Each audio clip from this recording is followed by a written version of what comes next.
Good morning, everyone. Apologies for being a bit behind here. I will not bother explaining the details of that. We'll just get underway. My name is Michael Kotzmore. I'm hosting Mr. Michael Logan today, an esteemed colleague from USLI. We're going to be talking about how to sell E&O to small accounts. Give me just one moment here to share a screen, and we will get underway. Mr. Logan, are you with us? Yes, I am. Wonderful. All right. Well, I'm pretty quickly going to hand it off to Michael here. Just a couple of housekeeping notes. As always, everybody's in listen-only mode. That's just to respect your audio experience. And we do encourage questions. You can enter those at any time in the question section of your dashboard. We also have a poll question that we'll be raising here somewhere in the middle of our presentation. So keep on the lookout for that. We'd love to get your input and your feedback here. So without further ado, Mike, I'm going to turn it over to you. Here we go.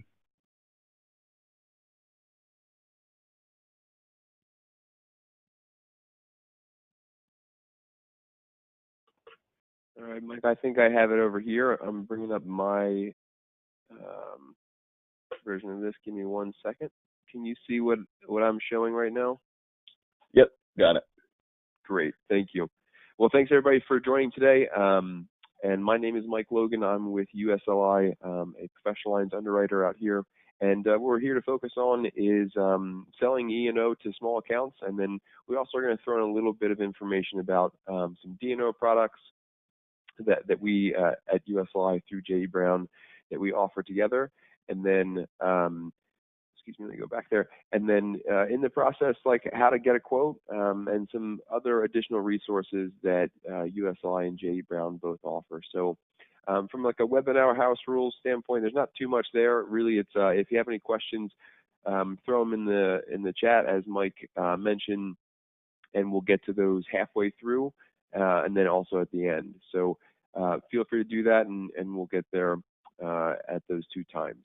So we're going to kind of go into some of the different products that USLI has to offer through J.E. Brown. The first of our E&O products is what we call our miscellaneous E&O. And really this is sort of the foundation of what we started writing probably 25, 30 years ago at this point. And it is sort of a catch-all, for lots of different classes. But right now we tend to see certain classes a bit more just due to COVID-19. And some of those you'll see at the bottom of the screen here. So lots of consultants that we write, but in particular, human resource, public relations, educational. Some of those seem to be more prevalent at the moment, just with how companies are responding to COVID-19, or how do they, manage their school, which now the students are out. So some of those things are coming up. We still see accountants. That's a pretty common class for us. And then other ones that we're seeing a bit more frequently, caterers and couriers. A lot of people, they don't really have the option to go out to eat, so they're really sort of buying food and then having it delivered. So that's sort of a class that is increasing. Unfortunately, another class that's increasing for us is employment agencies. There are a number of people that have been laid off or out of work. A lot of times companies will do that, and then they will use an employment agency to either hire temporary staff or potentially even full-time as well. And then two other ones that real quick to touch on, interior designers and landscape designers. One thing that we do see happening is that as people tend to be at home more often, they tend to be maybe picking up some of the home projects that they didn't used to do or didn't have the time to do before, and now they might have more of that time. So we do see an increase in these classes as well. So what are we offering? It's E&O with the option to include the BOP. So the E&O pricing starts at $650.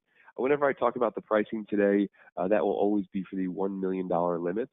Deductibles range, but usually we can start as low as $0. Some products might be $1,000 or $2,500 to start, but we usually do offer pretty low. The optional, you have the option to purchase the BOP as well. That's an additional $345 added on. And then from a coverage standpoint, what do we offer? Limits up to $5 million. Defense costs are outside the limit, which is really favorable for the insured, as those defense costs will not erode the limit that they purchase. The GL, we have the ability to add in hired non-owned auto. And then we will match full prior acts coverage if they have it currently, and then if they want to purchase it, most first-time buyers will have the option to purchase that. Some other additional coverages that we offer up as well: intellectual property. Certain classes, have a bigger exposure to something like this, so we can offer it on a case-by-case basis. Other ones that we can also offer sort of optional coverages: data breach and expense and regulatory defense. That is essentially cyber coverage, just used bigger wording for it. And then three other coverages that get thrown in. So personal injury gets thrown in, unauthorized access, and malicious code. That has a little bit more to do with more technology professionals, which we're going to be talking about next. So the next is our, technology E&O professionals. So when you think of those, some classes that we're seeing more frequently now: network engineer, IT consultants, certainly disaster recovery, remote data backup. And what we are seeing kind of overall is that as more people are working from home, like myself and Michael Kotz and we are doing, we the networks that host our businesses, there's a bit more stress on those. So now the IT professionals are more valuable. So that we do see that there an increase in submission activity from these classes as well. Other ones starting rates, starting at $9.95, just like our miscellaneous E&O product, trying to keep the pricing pretty competitive for the small first-time buyer. We do have the ability to write risks that are much larger, but we're starting and talking about the small accounts right now. So available coverages, just like the miscellaneous E&O, they're pretty similar. So E&O limits up to $5 million, the GL, business personal property, higher non-owned auto, full prior acts. So they're very much similar in what they do. The unauthorized access and malicious code, they do speak to something like a software developer who is, actually writing out the code for some software. If they make a mistake in that, that could lead to either unauthorized access or, the malicious code, which would end up being more like a virus, something along those lines. So we do have coverage for those as well. And I'm going to talk about our allied healthcare next. So that really, allied healthcare, it's a confusing thing. It's not true medical malpractice. It's kind of like the layer underneath them. So it's quasi-medical professionals. So ones that we're seeing more frequently: mental health counselors, life coaches, home health aides, and educational consultants. I'll kind of touch on a few of those. One unfortunate side effect of COVID-19 is, we tend not to have as many opportunities to go out and to socialize, and we do see the increase in the need for mental health counselors as people, sort of struggle with this. Same thing with sort of life coaches. Fortunately, home health aides are sort of exempt from stay-at-home orders, so like they are sort of a necessary health workers. So they typically are going in to help elderly function. So that's another class that we see pretty frequently. For this product overall, the pricing is starting at $425 for the E&O. The GL starts at $150, so pretty inexpensive. Limits are up to 2.4, and the GL, as I mentioned, same thing. You can still get. They can purchase business personal property. That's an optional coverage. The higher non-owned auto is an optional coverage. And then there's another thing that we throw in here: defense for allegations of abuse or molestation. Unfortunately, that is a coverage that they need. These do happen. Where allegations of abuse and molestation do happen. So having that defense there is a nice thing. It is sublimited. We can change that limit, but it is included in there. And another thing just to note, all the products that we've talked about so far are admitted for most classes in most states, including California, for obvious reasons. So we're actually getting close to, here's our mid-webinar sort of Q&A break. So I'm going to bring Michael back on the line and see if there's any questions for us to answer, and then he's going to actually hop back on and load up, we have a poll question that we'd ask everybody in attendance to participate in. So, Michael, are you there to jump back in? Yes, indeed. I'm going to launch that poll right now. All right, folks, you should see that on your screen now, and it's a multiple choice question. If you have a different objection that you get most commonly, by all means, enter that in the question section, and we'd be happy to speak to that. The question is, of course, designed around this whole topic of selling E&O coverage to small accounts and just sort of trying to gauge what you all face on a day-to-day basis when you're trying to present this coverage that you know the insured should have. In some cases, that's their bigger exposure than even the GL. And so if you wouldn't mind weighing in here, we'd appreciate it. We'll leave this up for just another, like about 30 seconds, and then we'll close it down.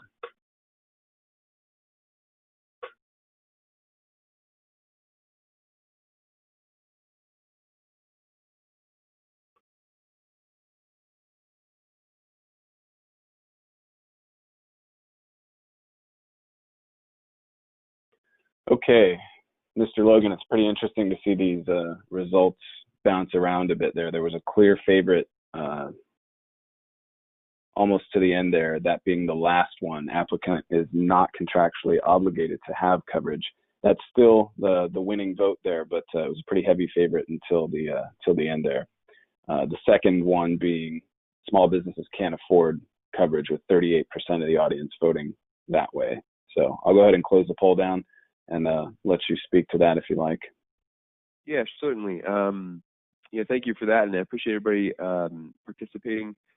To speak to those two things, one thing that we do see on our end, to the not having a contract required, they may not have one at the moment. What we find is the majority of the people that are coming in looking for coverage do have a contract or are anticipating having one very soon. So the number of sort of businesses that hire, the miscellaneous classes, they are more frequently requiring those to be added now. So if they don't have it, my suggestion is either they can hold out and wait for the time when they need it, but honestly, it's probably going to happen sooner rather than later, as that's just something that we're seeing. I'd say probably 75% of the risks that come in do have a contract and need something to be met, which we're able to do. Secondarily, from a pricing standpoint, we can, 650 is for the $1 million limit. We can go a little bit lower if they go with lower limits. We have really tried to target and really, address the, low pricing element. So I think we've done a pretty good job. We do find that there is a good sort of buying ratio on our end. So I think that's in the right spot, but we're always, willing to talk and see if we can get pricing in the right spot for any particular insured or applicant. So thank you for participating in that, and I'm going to keep moving forward. We're going to talk about a few D&O products real quick, just as at the moment we are seeing some activity there, and I think it's worth at least spending a few minutes on before we go into some sort of selling resources and how to get a quote before we finish. So one of the biggest products in our company is what we call nonprofit D&O. So that's just all the nonprofits that are around us. And despite an economy that was humming along for a little while there, and then took a little bit of some lumps in the last couple months, still nonprofits are one of the biggest sectors in the entire economy. And there's many groups that are needed more now than ever. And so there is a lot of nonprofits that they're actually doing just as well as they were before, if not better, due to the changes in sort of the marketplace. So some of the classes that we focus on, volunteer groups, awareness groups, and civic groups are some big ones that we're seeing. And then foundations, charities, and community services, they're really still humming along, and some of them are doing sort of better than they were before.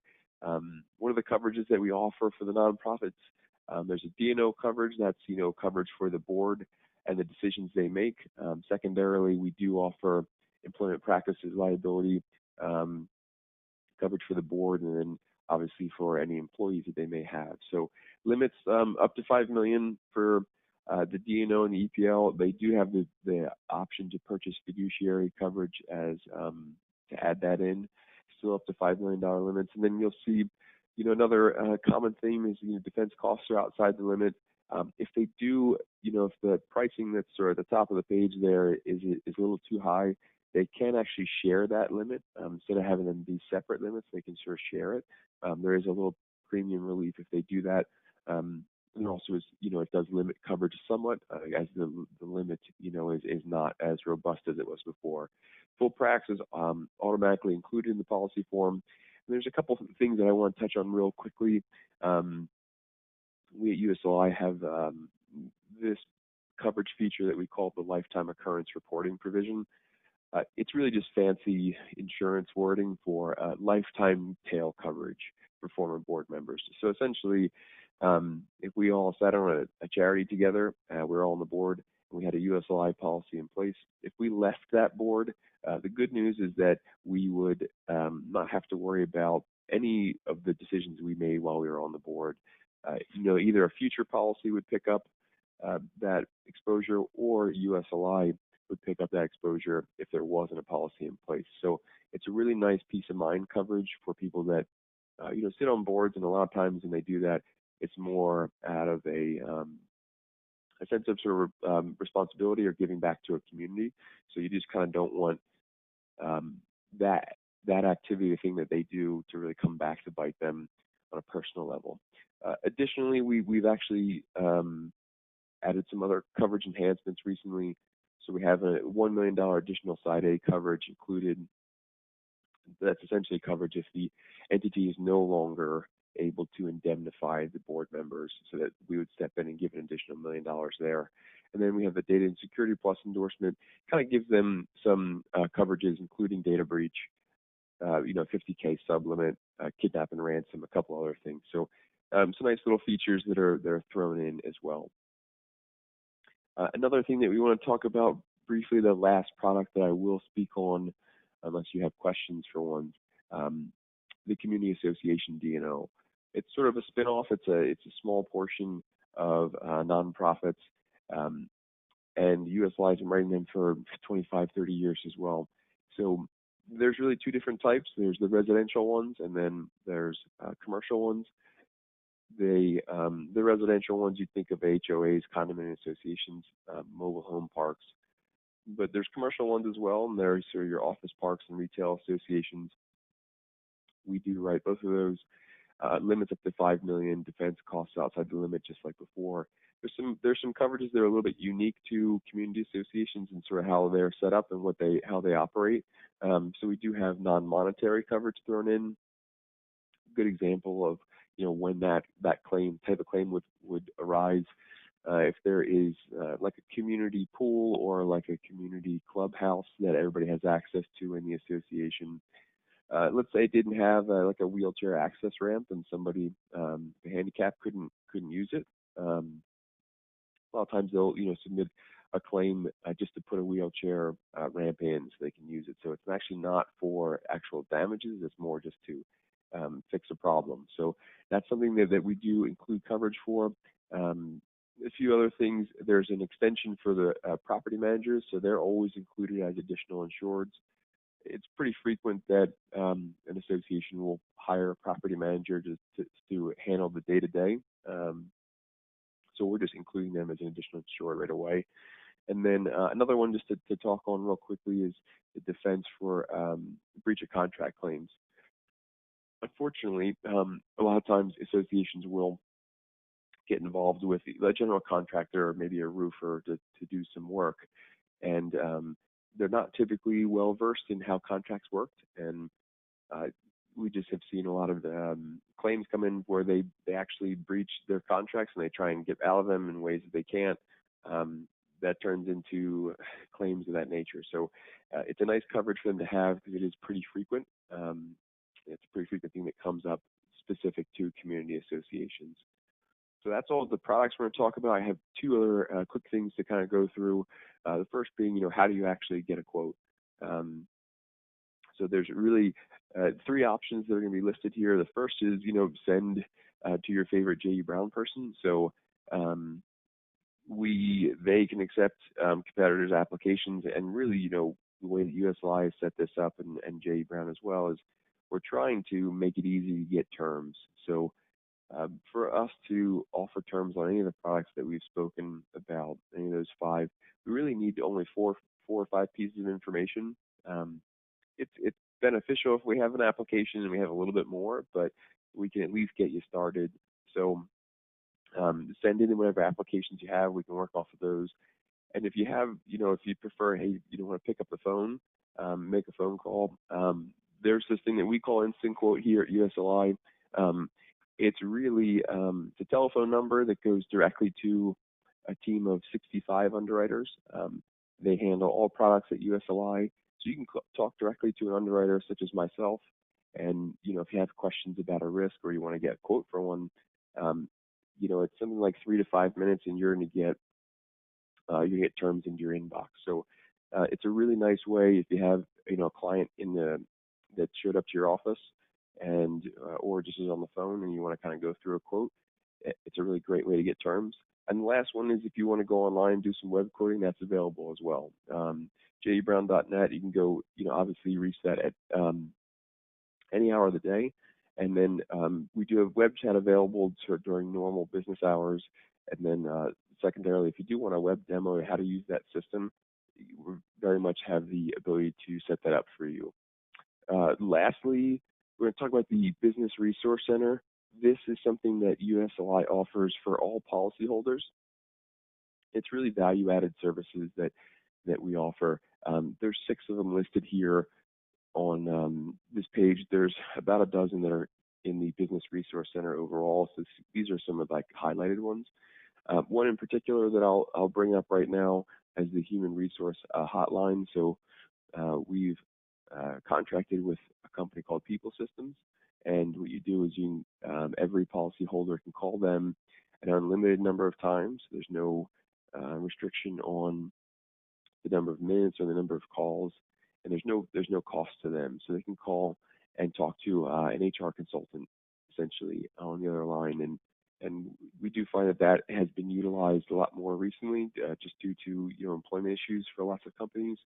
So this becomes something where instead of just having your insurance policy be something that you hope you never have to use, you can sort of turn into something that you can actively use to try and get some benefits. So these 6 are all just some categories that are available. We do have all of this available in Spanish as well for our Spanish-speaking clients. And then just some thoughts on how does this help?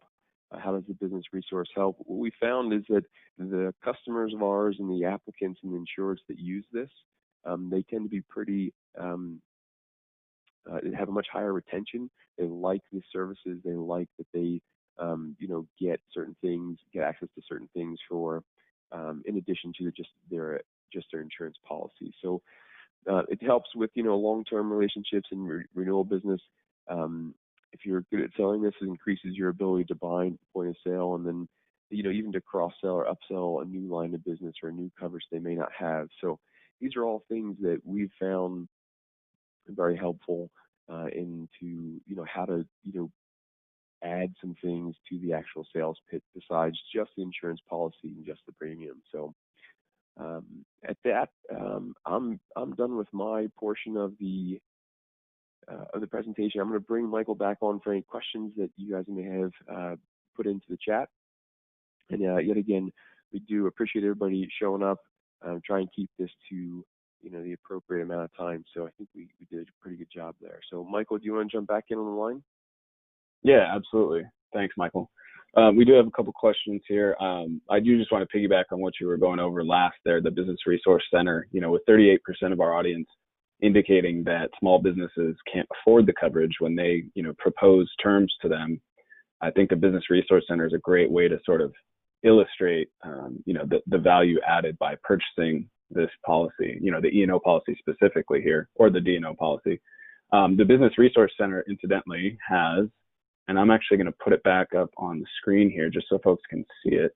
It actually has a cost calculator. Give me just 1 second here.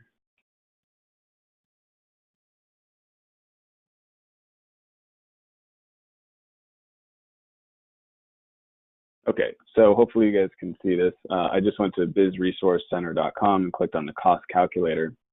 So for any of your insureds, and this is not, you know, behind a login, this is available to you if you just go to this website, but for any of your insureds that are considering, you know, hiring someone and want to run a background check or, you know, any of the various tools that are afforded there, like human resources and you know, consultation of all sorts, they can actually add up what that will cost over the, you know, the term of the policy, and that quick math can just sell the policy in and of itself. You know, if they're going to spend any money on these things at all, it's sort of a no-brainer. So just want you guys to know that that's there. It might help you when it comes time to close that deal.